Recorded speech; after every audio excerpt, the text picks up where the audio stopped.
Hi, this is William Teal. I'm a Senate candidate from Perth in Western Australia, coming from campaign headquarters again today. And today I'd like to break down an issue for you that I was quite curious about in the past year, and that's our treatment of asylum seekers. Now, you don't need to take my word for it. All the information I'm going to show you today is on the www.me.gov.au site, because the government keeps records about this every year, going back well into the 80s.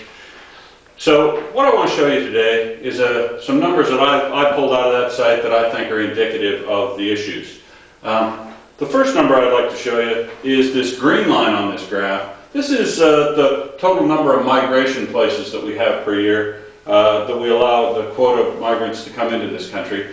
You see that number remains relatively flat. Now I've divided that by 10 so it fits all on the one graph. But basically those numbers run between about 120,000 and 190,000 per year. So that's our total migrant intake per year.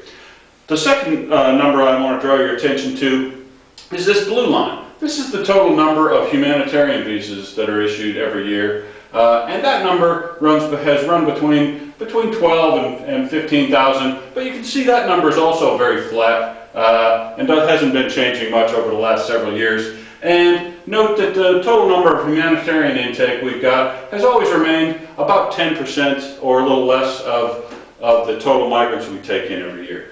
Now, the last number that I wanted to look at here was this black line. This is the total number of the percentage of population of migrants in this country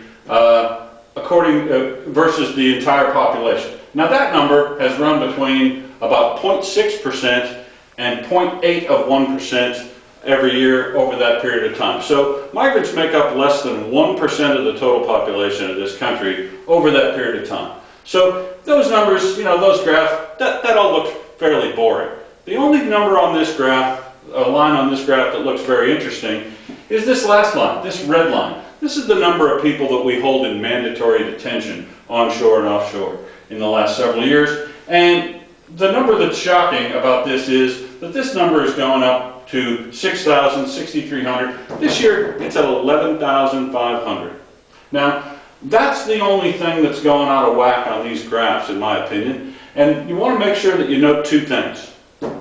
It costs 5 to 10 times the amount to handle an asylum seeker offshore as it does to process them onshore, and clearly we're not swamped with those folks. The second thing you'll probably want to remember is that about a third of all the people that are in that mandatory detention right now are children. They're under the age of 18. Now 90% of all people with asylum claims end up having a valid claim processed when they come into this country. So ask yourself the question, if I take a 14-year-old boy and put him in prison for a year to a year and a half, and then he becomes a citizen of this country, do you reckon he's likely to be more or less engaged and interested in being a valuable member of our society or not? That's the question you need to ask. So I will agree with Tony Abbott about one thing on this, and that is that Fiona Scott isn't just a pretty face. She's a, what do you call it? Ignorant xenophobe, that's it. So don't be like Fiona and vote Democrat. Thanks very much.